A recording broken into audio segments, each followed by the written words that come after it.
Detroit, January 1903. 8 in the morning. Grey winter sky pressing down on frozen mud and bare trees along East Grand Boulevard. The temperature hovers just above freezing. Water drips from freshly poured concrete beams, 4 stories tall, rising from what was farmland 6 months earlier. The concrete is still wet in places, still curing, still hardening into something that will outlast everyone who touches it today. Walls, made almost entirely of windows, catch the northern light and throw it across empty floors that stretch 64 feet between support columns. The smell is machine oil, fresh mortar, wet earth, sawdust, and something metallic that comes from the steel reinforcement bars embedded in every beam. Workers move across unfinished floors, their breath visible in the cold air, laying brick, installing glazing, connecting electrical conduit that will power machinery not yet installed. This isn't just another factory. This is the future being poured, 1 cubic yard at a time, 32 feet by 64 feet per bay, in a pattern that will be replicated across the world for the next century. Henry Bourne Joy's fortune, railroad money, monopoly money built by lawyers who represented Abraham Lincoln during the land grab, money that consolidated rail lines from Chicago to the Great Lakes, converting into something new. Automobiles for presidents and czars. Luxury machines hand-built by skilled craftsmen. But beneath those revolutionary floors of reinforced concrete, something else was being built. A system of observation, a structure designed not just for production, but for control. One that would measure every movement, time every task, suppress every wage increase, divide every attempt at solidarity, and explode 40 years later in the worst racial violence industrial America had ever seen. Was this the cathedral of progress everyone claimed when they toured the plant in 1906? Or was it always a monument to what ambition costs when you're not the one paying? When your name doesn't go on the bronze plaques? When history records the architects and investors but forgets the workers entirely? The numbers tell part of the story. 40 acres purchased in January 1903 for 19,434. By 1905, the plant covered 2 acres of floor space. By 1910, 33 acres. By 1916, nearly 60 acres spread across 80 buildings. 3.5 million square feet of factory space at peak, making it one of the largest automobile manufacturing complexes in the world. At full capacity, 40,000 workers, 80 skilled trades represented, machinists, pattern makers, cabinet makers, electricians, tool and die makers, upholsterers working with the finest leather, painters hand-rubbing lacquer finishes that took a week to cure. Production numbers: 1,406 cars built in 1907. By 1912, 2,290 cars. By the 1920s, Packard was producing luxury automobiles at a rate of 50,000 per year, each one taking weeks to complete, each one sold for prices that exceeded annual salaries for most American workers.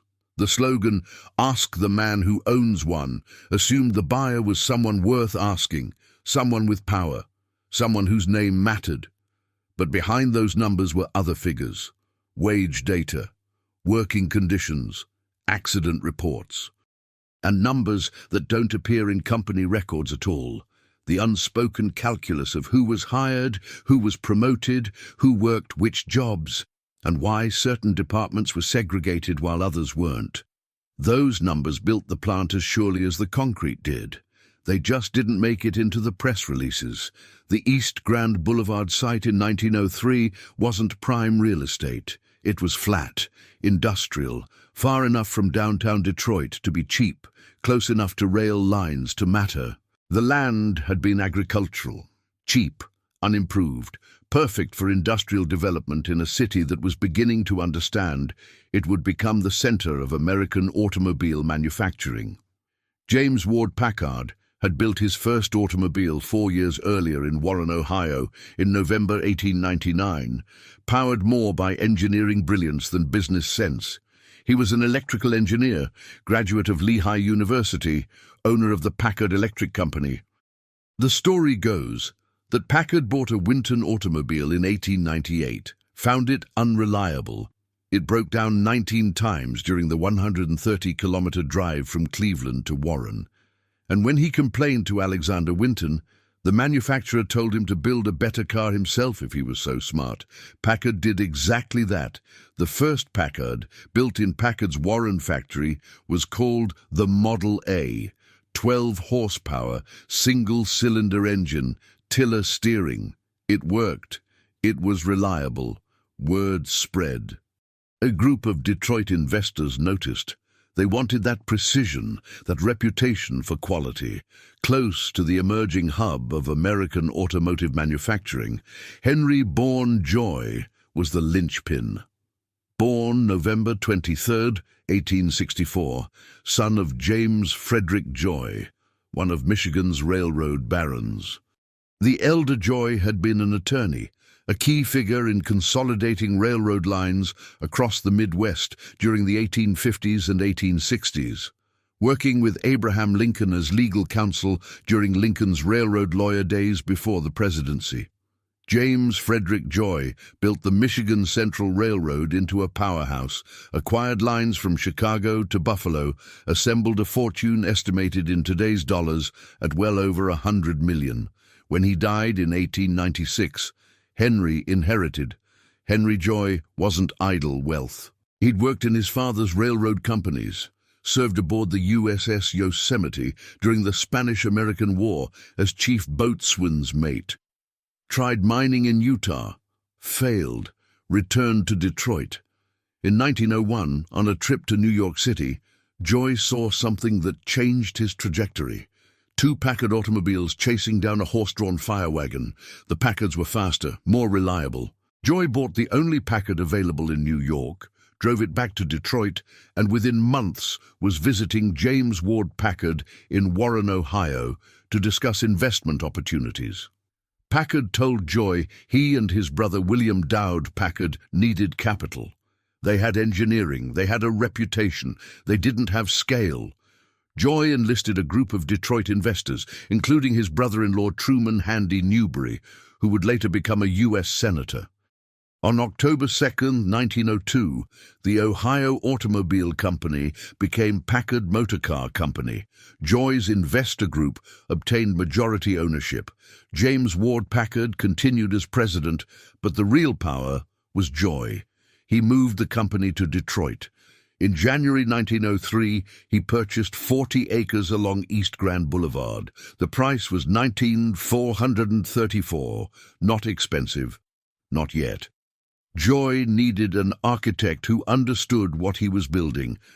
Someone who could think beyond brick and timber, beyond the mill-style factories that dominated American industry. Structures prone to fire, limited in height, constrained by load-bearing walls. Albert Kahn was 34 years old in 1903. German-born, Detroit-raised, Jewish immigrant family, trained as an architect through apprenticeship rather than formal education. He'd traveled to Europe on scholarship in 1891, studied the great buildings, absorbed the principles of classical architecture. But Kahn was more interested in engineering than aesthetics. His brother Julius had just patented the Kahn system of reinforced concrete in 1901, a method using steel bars embedded in concrete that distributed weight horizontally, allowing for massive uninterrupted floors. No load-bearing walls, just concrete, steel and glass, lots of glass. Kahn understood that natural light improved working conditions and that open sightlines allowed managers to observe every corner of the factory floor. Efficiency wasn't just about production, it was about control. The first 9 buildings at the Packard site were conventional, brick and timber construction, 1 and 2 stories, quick to build, familiar technology.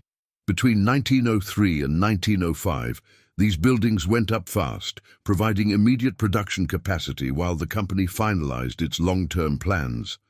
But for Building 10, completed in 1906, Kahn employed reinforced concrete. This was significant.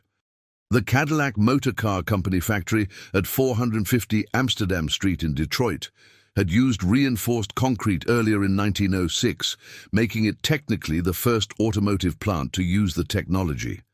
But Packard's Building 10 was larger, more ambitious, and became the template. Building 10 featured bays measuring 32 feet by 64 feet, floor-to-ceiling windows on all four sides. Hollow terracotta blocks filled the spaces between beams, not for structural purposes, but to eliminate the need for wooden forms during construction. Each beam was poured as part of a monolithic structure.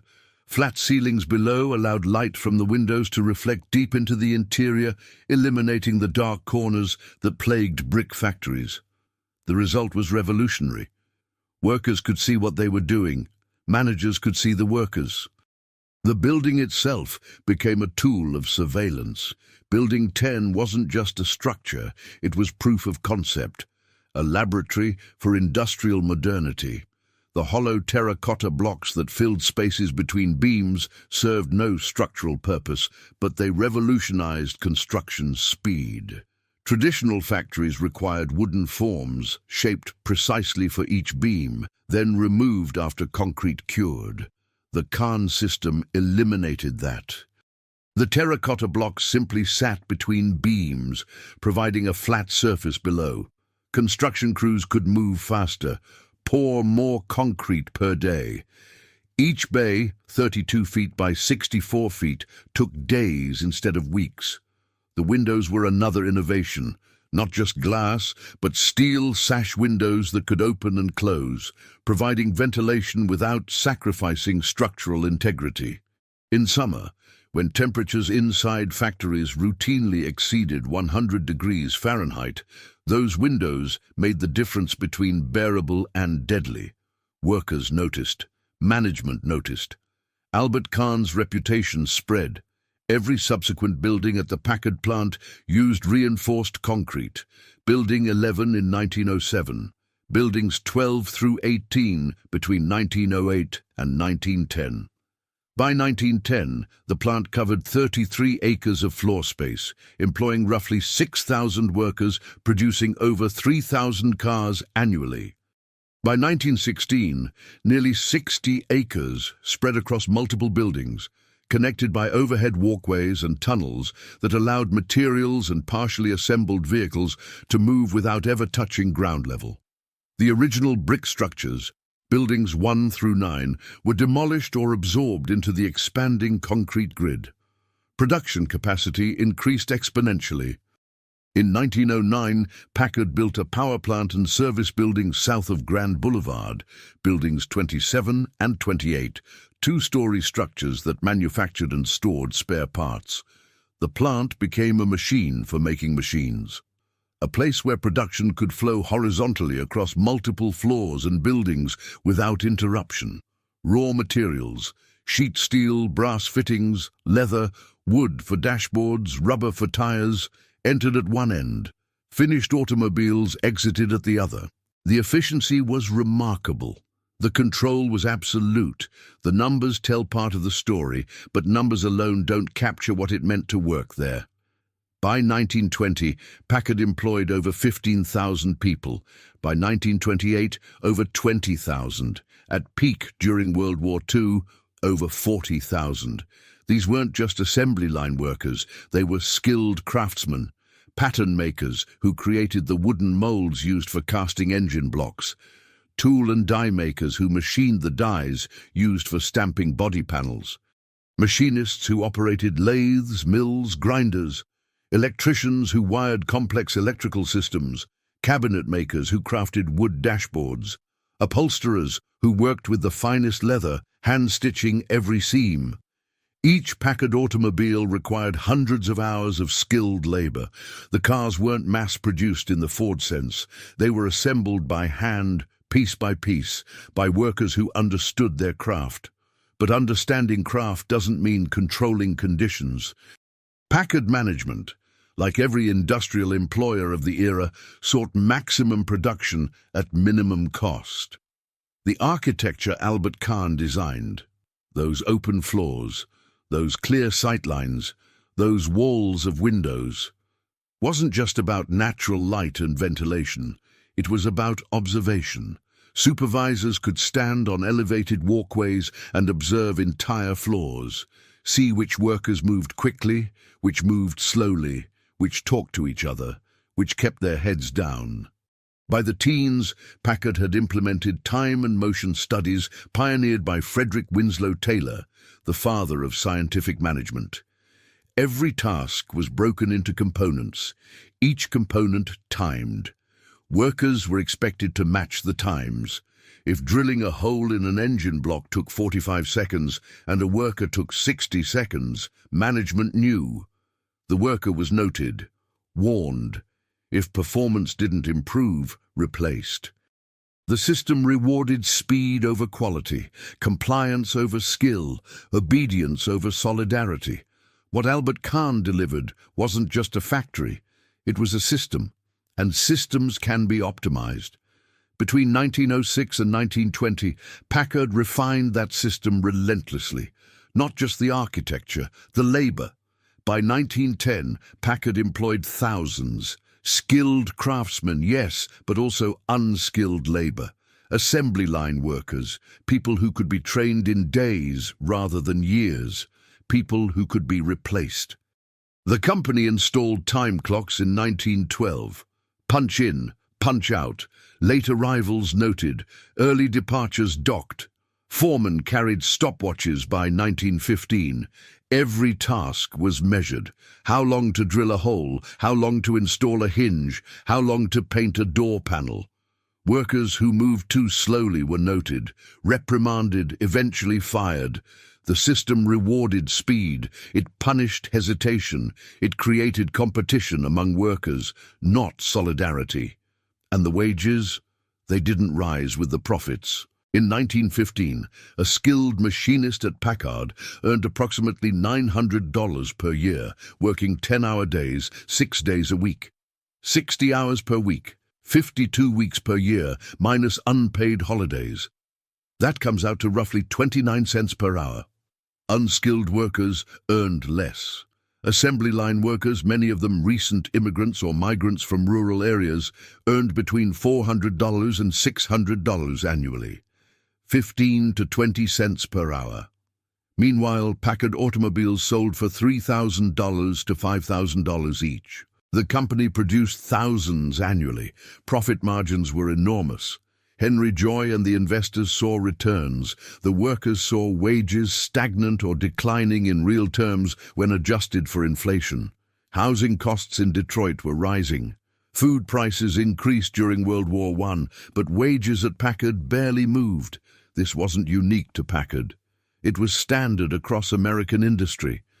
But Packard's reputation as a prestige brand, building cars for elites, made the contradiction sharper. The men building automobiles for presidents and millionaires couldn't afford to buy the cars they assembled. Most couldn't afford any car. They took streetcars to work, walked, lived in cramped apartments or boarding houses near the plant. The distance between the value workers created and the compensation they received was vast. Management understood this. They also understood that workers who recognized this disparity might organize, might strike, might demand better wages or conditions. The solution wasn't concession, it was division. By 1915, Packard was one of the most profitable automobile manufacturers in America. Cars sold for $3,000 to $5,000 each, at a time when the average American worker earned $600 per year. Packard's customers included William Howard Taft, who rode in a Packard to his 1909 presidential inauguration, Warren Harding, Calvin Coolidge. Joseph Stalin ordered several for the Kremlin motor pool, the Maharaja of Kapurthala in India, the Emir of Afghanistan, Emperor Haile Selassie of Ethiopia, King Ibn Saud of Saudi Arabia. These were automobiles for the elite, hand-built, custom-ordered. Buyers could specify wood types for dashboards, leather colors for interiors, engine configurations, body styles. Packard's advertising emphasized craftsmanship, reliability, exclusivity. The company didn't compete with Ford or GM on volume. It competed on prestige. Ask the man who owns one. The slogan worked because the man who owned one was someone worth listening to, someone with power, someone who shaped policy and moved markets. Packard built cars for people who mattered. The 1920s were Packard's golden age. Henry Joy had stepped down as president in 1916, becoming chairman of the board. He left Packard in 1918 to pursue other interests, including founding the Lincoln Highway Association, advocating for a transcontinental highway system. Alvan Macaulay became president in 1916 and would serve until 1939. Under Macaulay, Packard expanded aggressively. The company introduced the Twin Six in 1916, America's first 12-cylinder automobile engine. It was a sensation, smooth, powerful, quiet. Competitors scrambled to match it. Cadillac introduced a V16 in 1930. Packard responded with the 12, a 12-cylinder engine that delivered exceptional performance and became the benchmark for luxury automobiles. Sales climbed steadily. In 1920, Packard sold 23,346 cars. In 1928, 50,632. The company was printing money. Production numbers don't capture the cultural weight. Packard wasn't just building cars, it was building status. Owning a Packard signaled membership in a class that didn't worry about price. Hollywood adopted Packard as the vehicle of choice. Clark Gable drove one, Jean Harlow, Marlene Dietrich. Images of stars arriving at premieres in Packards reinforced the brand's glamour. Packard capitalized on this, advertising in high-end magazines, sponsoring events where the wealthy gathered. The cars were expensive, but they held value. Resale prices remained high. Packard owners weren't just buying transportation, they were buying identity. But the workers who built those cars, they weren't buying identity, they were surviving. Wages at Packard in the 1920s improved marginally compared to the 1910s, but not proportionally to company profits. A skilled machinist in 1925 might earn $200 annually. Assembly line workers $700 to $900.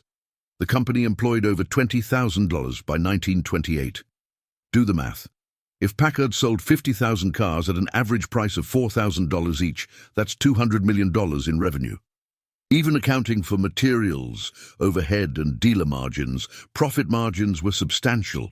Shareholders received dividends, executives received bonuses, workers received wages that barely kept pace with inflation.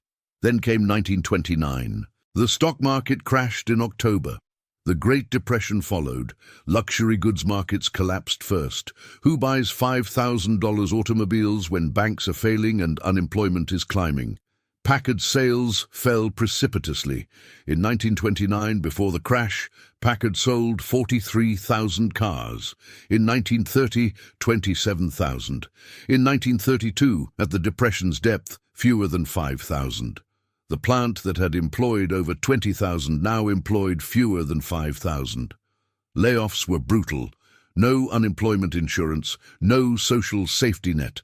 Workers who'd spent a decade or more at Packard found themselves on the street. Some left Detroit, returned to families elsewhere.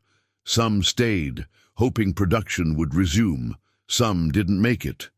Packard survived the Depression, but barely.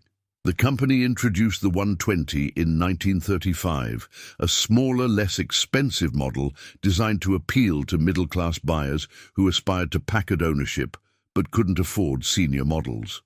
The 120 saved the company. Sales climbed back to 80,000 by 1937. But something had changed. Packard's identity as an exclusive luxury brand was compromised. The people who bought $10,000 custom 12s didn't want to share showrooms with people buying $1,000 120s. The brand diluted. By the late 1930s, Packard was caught between markets. Too expensive to compete with Chevrolet and Ford, not exclusive enough to compete with Cadillac and Lincoln. The company was profitable again, but the trajectory had shifted. The golden age was ending. There was something else the concrete floors concealed. A hierarchy that wasn't just economic, it was racial. Detroit's black population had grown from 6,000 in 1910 to over 40,000 by 1920, part of the first wave of the Great Migration. Black families moved north, fleeing Jim Crow violence, sharecropping debt, and political disenfranchisement in the South. They came for jobs, for wages, for dignity. The automotive plants hired them, not out of principle. Out of strategy, black workers were tools for union suppression. When white workers organized or struck, companies brought in black workers as strikebreakers. It worked. White workers resented black workers, not the companies. The racial division prevented class solidarity. Packard's personnel director in the 1940s, C.E. Weiss, would later brag about being among the first executives to bring black workers north to bust unions when he worked for Chrysler in 1917. The tactic was deliberate. The outcomes were predictable. Black workers were confined to specific departments, foundries where temperatures exceeded 100 degrees Fahrenheit, and men worked 10-hour shifts pouring molten metal. Janitorial positions, loading docks, positions where heat, danger, and dirt kept white workers from complaining too loudly about integration. Promotion for black workers was unthinkable. Moving them onto assembly lines next to white workers was unthinkable, until it wasn't. World War II changed calculations. The federal government needed war production, tanks, aircraft engines, trucks. The auto industry converted. Packard stopped making luxury cars and started making Rolls-Royce Merlin engines for P-51 Mustang fighters. Production targets were enormous. The workforce expanded. By 1943, Packard employed over 40,000 people working around the clock. The government also issued Executive Order 8802 in 1941, prohibiting racial discrimination in defense industries. Companies with federal contracts had to integrate. Packard resisted. Management argued that white workers wouldn't tolerate integration. They were right, but the government insisted.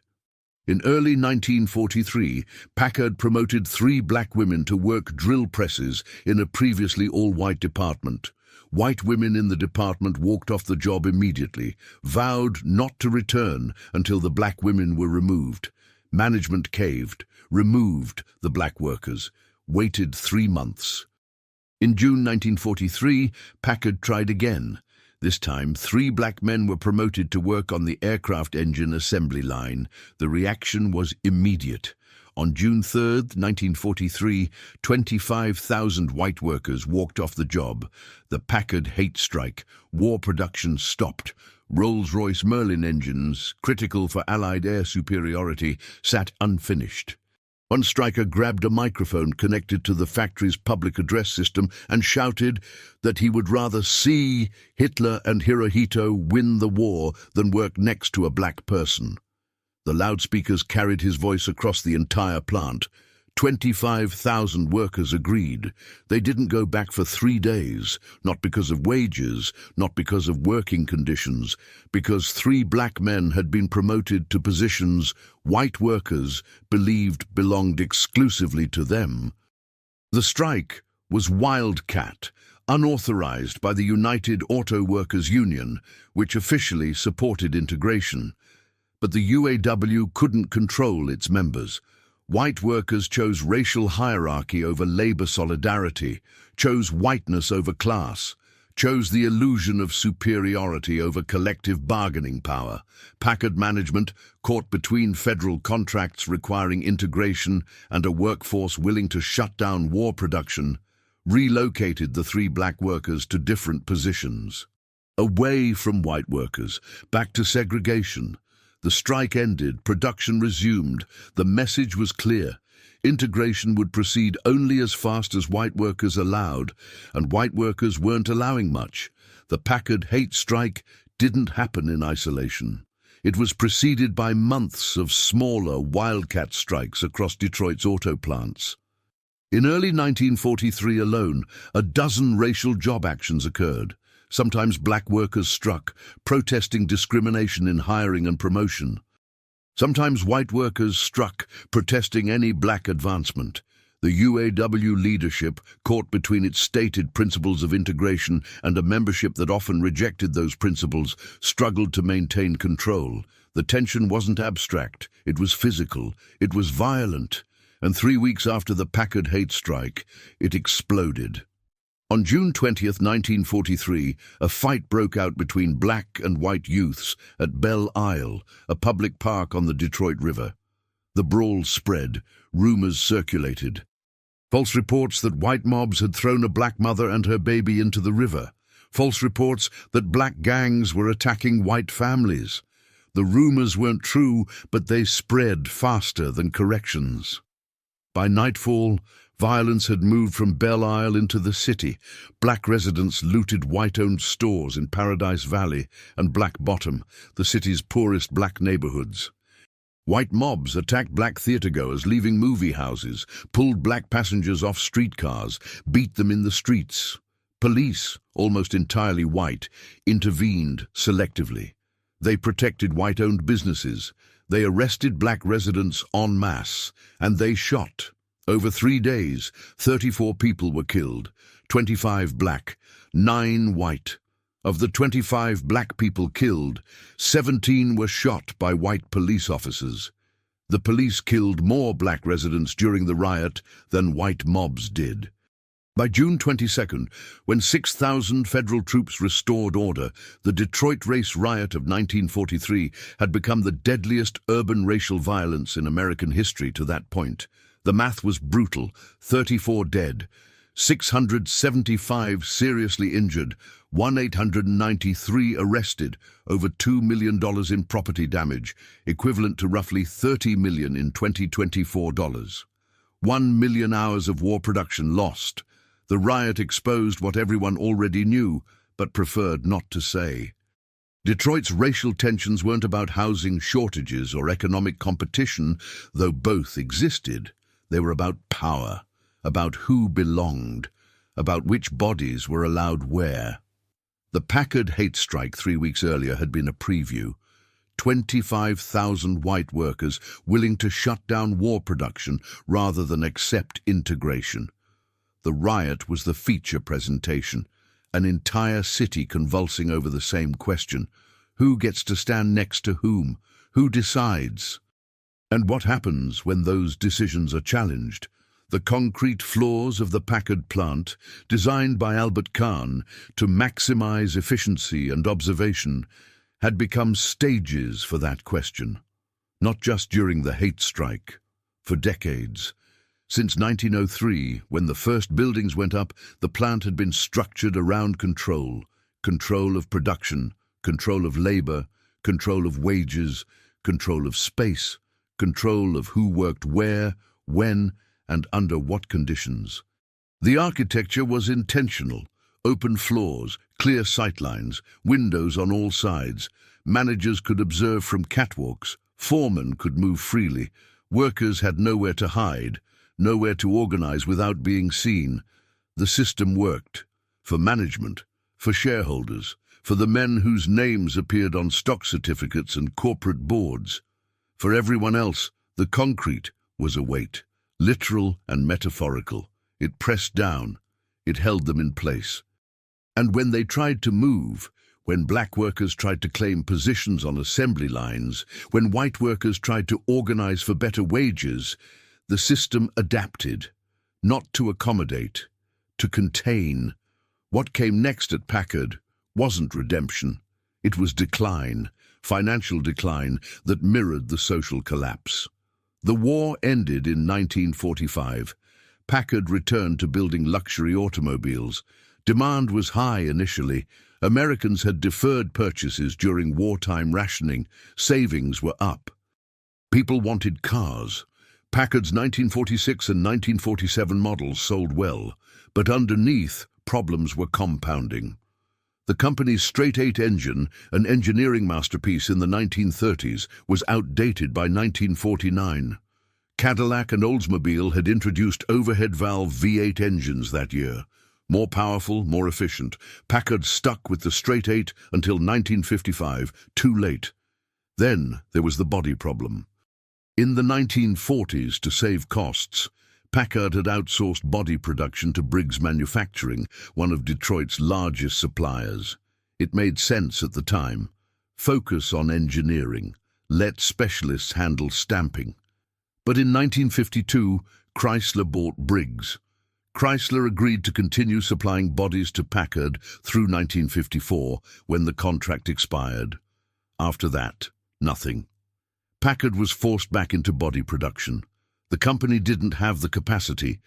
Moving production from the aging multi-story East Grand Boulevard plant to the newer single-story Connor Avenue plant was expensive.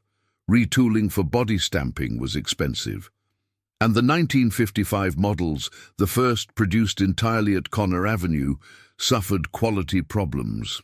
Body panels didn't fit properly, paint was inconsistent, gaps appeared between doors and frames. Buyers noticed. Packard's reputation for quality, built over 5 decades, eroded in months. Then came the decision that sealed everything. In 1954, Packard President James Nance orchestrated a merger with Studebaker Corporation of South Bend, Indiana. Nance was a former appliance executive, president of Hotpoint, no automotive experience. He'd been recruited to Packard in 1952 to turn the company around, hired specifically because he was an outsider who could make hard decisions without sentiment. His idea was consolidation, merge with Studebaker, pool resources, share platforms, create America's 4th largest automaker capable of competing with Ford, GM, and Chrysler. On paper, it made sense. Packard had engineering expertise, a prestige brand, and a reasonably healthy balance sheet. Studebaker had volume production, a national dealer network, and manufacturing capacity. Together, they'd have everything. Except the numbers were wrong. The merger was finalized on October 1, 1954. Studebaker Packard Corporation was born. Nance became president. George Romney, president of American Motors Corporation, had been in talks with Nance and George Mason, Romney's predecessor, about a 4-way merger. AMC, Packard, Studebaker, Hudson. It would have created America's 3rd largest automaker, surpassing Chrysler. But Mason died suddenly on October 8, 1954, 8 days after the Studebaker-Packard merger. Romney cancelled the AMC discussions. The 4-way deal collapsed. Studebaker-Packard was alone. Due diligence had been rushed. The numbers Studebaker provided were optimistic, wildly optimistic. Studebaker claimed a break-even point of 120,000 cars annually. The real number was closer to 282,000. Studebaker had produced over 300,000 cars in 1950 and 1951. But by 1954, production had fallen to 82,000. The company was losing money on every car. The South Bend plant was older than Packard's Detroit facilities. Union contracts were more expensive. Production was slower. Overhead was higher. Packard executives discovered all of this after the merger. Too late. Nance tried to salvage things. He commissioned a new platform-sharing program for 1955 and 1956. Modern designs, shared components across Studebaker and Packard models. He created a new brand, Clipper, to fill the gap between entry-level Studebakers and luxury Packards. But the money wasn't there. Studebaker's losses consumed everything. Development budgets shrank. Quality suffered. By 1955, Packard managed to release updated models, new V8 engines, torsion bar suspension, the torsion-level ride system that automatically adjusted for load and road conditions, advanced engineering, gorgeous styling by Dick Teague. But the quality control at Connor Avenue was a disaster. Buyers who'd paid premium prices for Packards discovered build quality worse than Chevrolet's. The reviews were brutal. Sales collapsed. Then banks started pulling credit lines.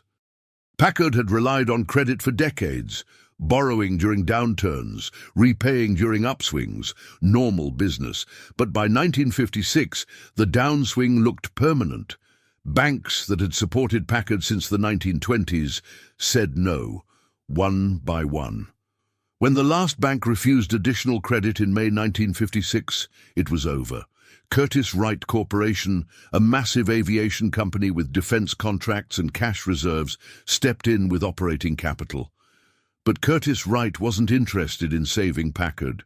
They wanted aerospace assets, defense contracts. The automotive operations were liabilities. Curtiss-Wright moved quickly, sold the Utica, Michigan proving grounds, closed the Detroit plants, consolidated all production at Studebaker's South Bend facility. James Nance, humiliated, resigned. He took a vice presidency at Ford, later became president of a Cleveland bank, and spent his remaining years advising executives that being on the lending side of money was far superior to the borrowing side he'd experienced in Detroit. He was right. On June 25, 1956, the last Detroit-built Packard rolled off the Connor Avenue assembly line. It was reportedly a patrician sedan, though no documentation confirms which car exactly. No ceremony, no photographs, just another car. The plant closed. Workers were let go. Packard as a Detroit automobile was finished. The name lingered. In 1957 and 1958, Studebaker Packard produced rebadged Studebakers with Packard nameplates in South Bend, slightly nicer interiors, Packard grills, identical bodies. Nobody was fooled. Consumer reports called them poorly built and burdensome to drive. Dealers couldn't sell them. On July 25, 1958, the last car to wear the Packard name, a mountain blue metallic sedan with a manual transmission, vehicle identification number 58L8134, left the South Bend plant. That was the end. Ask the man who owned one. Back on East Grand Boulevard, the Packard plant stood empty. Not immediately, not entirely. Parts of the complex continued operating into the late 1990s. The Motor City Industrial Park leased sections to small businesses, chemical processing, storage, light manufacturing. But the scale was nothing like before. Where 40,000 workers once built luxury automobiles and aircraft engines, a few hundred now worked scattered across 5 million square feet. The city foreclosed on remaining operations in 1999. By 2000, the Packard plant was fully abandoned. 80-some buildings across 40 acres, reinforced concrete, thousands of floor-to-ceiling windows, most shattered, and the scrappers arrived. Detroit's scrappers are methodical. They understand value. Copper wiring sells for dollars per pound. Structural steel for hundreds per ton, cast iron piping, lead, anything metal. The Packard plant, with miles of wiring and thousands of tons of steel, was a target. By 2010, most of the electrical systems had been stripped, not just disconnected, ripped from the walls, leaving gaping holes where conduit once ran. Overhead cranes were dismantled, beams removed. In some buildings, scrappers torched structural supports and hauled them away, selling them for scrap value while destabilizing the structures. Upper floors began collapsing into lower floors. Not everywhere. Albert Kahn's concrete was strong. The system worked even in decay. But where enough support was removed, gravity took over. Floors pancaked, walls tilted. Water infiltrated through broken windows and missing sections of roof. Freeze-thaw cycles cracked concrete. Vegetation took root in cracks, expanding them over years. By 2010, the Packard plant wasn't just abandoned, it was decomposing. Urban explorers started documenting it in the mid-2000s. Photographers arrived from around the world. The images were haunting. Nature reclaiming industrial space, trees growing through concrete floors, graffiti covering walls, collapsed ceilings, rusted machinery, empty rooms that once held precision equipment now holding only debris. The aesthetic was post-apocalyptic. The reality was economic collapse rendered visible. Detroit's population, which had peaked at 185 million in 1950, fell below 700,000 by 2010. Entire neighborhoods emptied, thousands of buildings abandoned. The Packard plant was the largest single ruin. the most photogenic, the most symbolically loaded. It became shorthand. Detroit's decline. American deindustrialization. The death of the industrial Midwest. Ruin porn, critics called it. The term wasn't wrong. Outsiders came to photograph decay. They didn't stay to understand causes, but causes mattered. The Packard plant didn't collapse because of natural disasters or war. It collapsed because capital moved. Packard failed financially in the 1950s, not because Americans stopped buying cars, but because the big three, Ford, GM, Chrysler, had resources independent manufacturers couldn't match. They could undercut prices, weather losses, invest in new technology. When Packard needed credit, banks said no. When Studebaker needed federal contracts, the Eisenhower administration, led by Charles Wilson, former CEO of GM, awarded them to General Motors. Capital consolidated. Small players were absorbed or eliminated.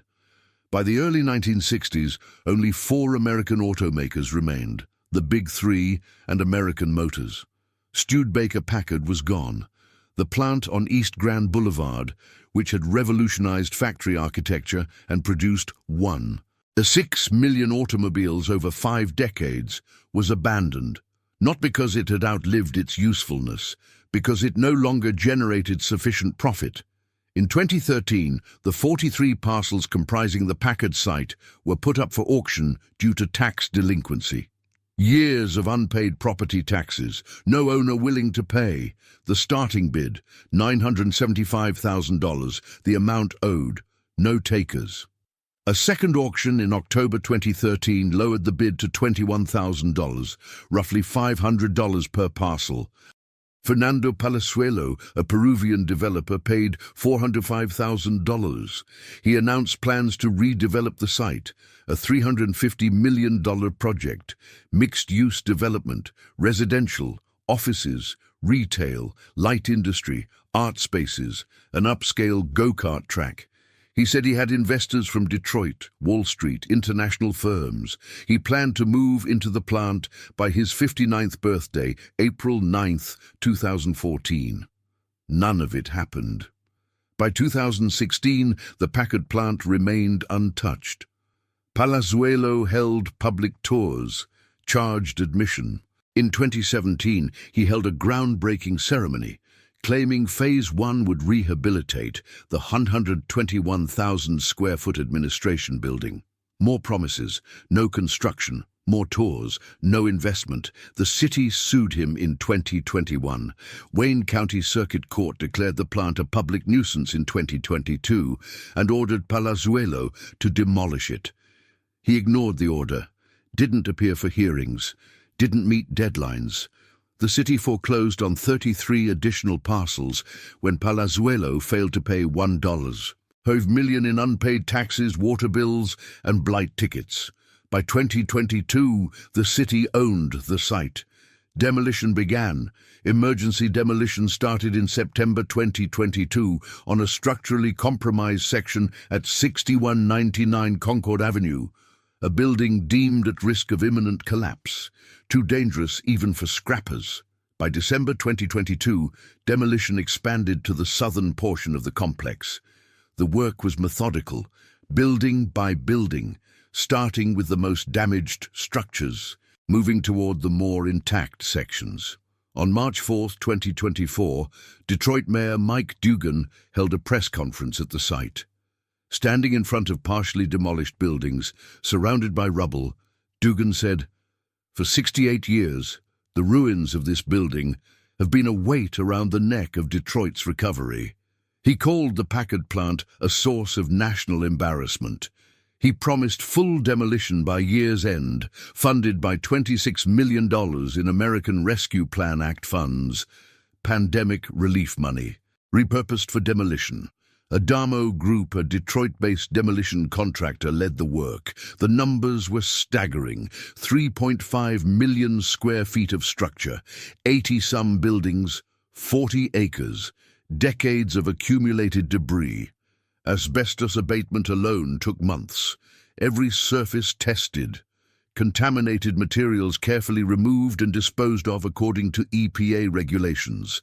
Then the heavy machinery arrived, excavators with hydraulic shears, wrecking balls on cranes, water trucks to suppress dust, trucks hauling concrete and steel to recycling facilities. The work proceeded through 2024. In October, the southern water tower was toppled using guy wires. The concrete tower, over a century old, fell in seconds. Dust clouds rose. Neighbors who'd lived near the plant for decades watched, some relieved, some nostalgic. Valeria Berry, a nearby resident, told reporters she'd seen a lot happen at the abandoned site over the years. Fires, vandalism. In 2015, a tiger escaped into the plant, someone's exotic pet. The memory stayed with her. What if he pops up in my backyard? She'd thought at the time. What if he eats my doggy? The absurdity of it. A tiger loose in the ruins of America's once premier luxury auto factory. By December 2024, demolition was complete. Mostly, 45 of 47 buildings gone, foundations filled, ground leveled, ready for redevelopment. 2 structures remained. The administration building at 1580 East Grand Boulevard, 112,000 square feet, and another building at 1539 East Grand Boulevard, 116,000 square feet, both designed by Albert Kahn, both spared at Mayor Dugan's insistence. I made the decision we were not going to take down the frontage on Grand Boulevard, Dugan explained. The first institution built on the new Grand Boulevard was the Packard plant in 1903. Preserve the history, honor the legacy. But what history? Whose legacy? The question of what happens next isn't simple. In June 2024, the Detroit Economic Growth Corporation issued a request for proposals. Requirements: high-quality industrial or manufacturing project, sustainability, equity, community impact, preservation of the 2 historic buildings. One developer responded. The DEGC rejected the proposal. While the proposal was compelling, a spokesman said, we are looking for a project that maximizes the economic opportunity of the size and location of the site through jobs and private investment while celebrating its historic significance. The requirement to preserve the Kahn buildings was non-negotiable. Developers saw that as restrictive. Retrofitting century-old structures for modern industrial use, large-scale warehousing, conveyor systems, 24-foot ceilings required for contemporary logistics, doesn't align with buildings designed for different purposes. The buildings might be obstacles. On December 1, 2025, the city announced a new plan, Packard Park, a 28-acre redevelopment of the southern portion of the site, led by Packard Development Partners, LLC, Mark Bennett and Orrin Goldenberg. Bennett has developed 6 multifamily and mixed-use projects in Detroit since 2014. Goldenberg led Dreamtroit, a mixed-use redevelopment of the former Lincoln Motor Factory in Detroit's northwest Goldberg neighborhood, completed in 2024. Their vision includes several components: a new 393,000 square foot Class A industrial building designed to create 300 permanent manufacturing jobs, no tenant identified yet, building on spec, renovation of the 117,000 square foot legacy Kahn building. 42 make-live affordable housing units, Detroit's first indoor skate park, the Museum of Detroit Electronic Music, community programming areas, more than 2 acres of public space. Estimated cost, $50 million, completion target, 2029. The financing is complicated, equity investment from the developers, commercial debt, philanthropy managed by the Albert Kahn Legacy Foundation, tax credits, state and local development incentives. The Detroit Regional Partnership provided acceleration funding through its VIP Site Readiness Grant Program. The layers are deliberate. Public-Private Philanthropic Partnership, P4, they call it. The language of development in the 21st century. Multiple stakeholders. Shared risk.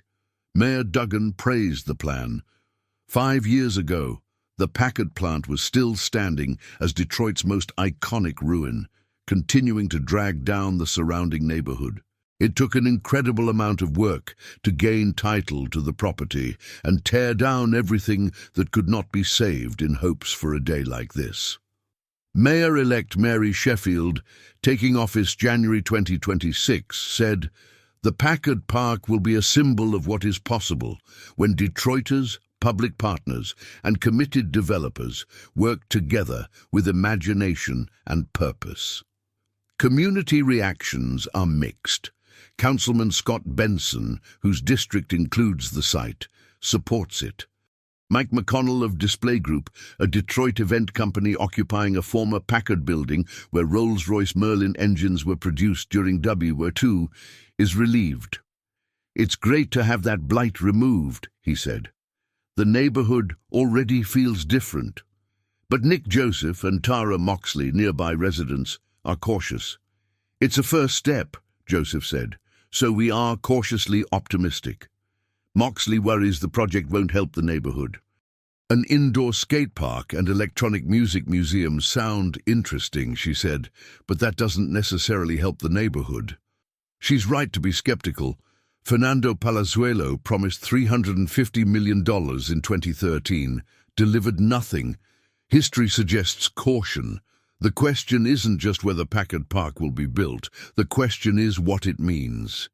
What does it mean to call a redevelopment project a symbol of what is possible when the site being redeveloped was built on suppressed wages, racial segregation, and labor exploitation? What does it mean to honor the history and preserve the legacy of a place where 25,000 white workers walked off the job rather than work next to 3 black people? What does it mean to promise 300 permanent good-paying manufacturing jobs on ground where the original 40,000 workers saw their wages suppressed while executives profited? The developers use words like culture, community, creativity. They promise affordable housing in a city where the median household income is $34,000 and gentrification accelerates. They promise the Museum of Detroit Electronic Music, celebrating Detroit's techno scene, which emerged partly from ruins like the Packard plant, raves in abandoned factories, underground parties where industrial decay became backdrop for creation. To turn that history into a museum is to sanitize it, to make it safe, to make it marketable. The Packard plant's story isn't unique. It's the American story. Capital flows in, labor is extracted, profit is generated. When margins shrink, capital moves on, leaves behind ruins, leaves behind communities hollowed by disinvestment, leaves behind rhetoric of recovery that promises jobs and housing but delivers gentrification and displacement. Packard Park will be built, buildings will rise, jobs will be created, housing will be built. And in 20 years, someone will ask, who profited? Who paid? Who remembers? The concrete Albert Kahn poured in 1903 is mostly gone, rubble, dust. Recycled into aggregate for new construction. 2 buildings remain. The administration building with its Tuscan columns and carved Packard stone. The legacy Kahn building south of Grand Boulevard. They'll house affordable housing, recreation, a museum, new uses for old bones. But bones don't remember, buildings don't testify, concrete doesn't carry memory of who stood on it, who worked under it, who fought over it. The investors who brought Packard to Detroit in 1903 made fortunes. Henry Bourne Joy, retired wealthy, founded the Lincoln Highway Association, spent his final years advocating for national road systems and railing against prohibition. Died in 1936. James Nance, after the Studebaker-Packard collapse, became a Ford executive and bank president, advised peers that lending money was superior to borrowing it, died in 1984. Albert Kahn died in 1942, before the hate strike, before the collapse. His firm continued. His legacy as an architect is secure. His concrete still stands. The workers, most are forgotten. The 40,000 at peak employment, the men who machined engine blocks, assembled transmissions, painted bodies, upholstered interiors, the women who worked the offices, the black workers confined to foundries until federal law forced integration, then targeted by white mobs when they stepped out of place. What happened to them? Packard closed in 1956. Those workers scattered. Some found jobs elsewhere. Some didn't. Pensions. Packard's financial collapse meant retirees lost benefits. Studebaker's closure in 1963 caused one of the largest pension failures in American history, eventually leading to the Employee Retirement Income Security Act of 1974. But reforms don't recover lost retirement funds. The people who built Packard's cars, who made the company's reputation, who worked under Albert Kahn's concrete, they paid. They always pay. The question we're left with is the same question the Packard plant has always asked. From 1903 to 2025, who really built this place? The investors who wrote checks, the architects who designed it, or the 40,000 workers whose labor turned raw materials into automobiles, whose sweat mixed with the mortar, whose bodies bore the cost of efficiency, whose wages were suppressed to maximize profit, whose attempts to organize were met with racial division, and whose legacy is anonymity. Packard Motor Car Company produced approximately 6 million vehicles between 1899 and 1958. Presidents drove Packards, czars, sheikhs, Hollywood stars, industrialists. Ask the man who owns one. The slogan assumed ownership was permanent, that quality was eternal, that prestige was inherited, but ownership isn't permanence. Capital moves, companies fail, buildings decay, and the people who built it all, they're ghosts now. No names on plaques, no museum exhibits dedicated to them, just dust and rubble where their hands once worked. On East Grand Boulevard, where the Packard plant once stood, 2 buildings remain, concrete, windows, Kahn's design. They'll be renovated, repurposed, preserved. Around them, new construction will rise. Manufacturing space, housing, public areas, a skate park, a museum. The developers promise to honor the history. But history is contested. Memory is selective. Preservation is political. Whose version gets told? The investors and architects, or the workers and strikers?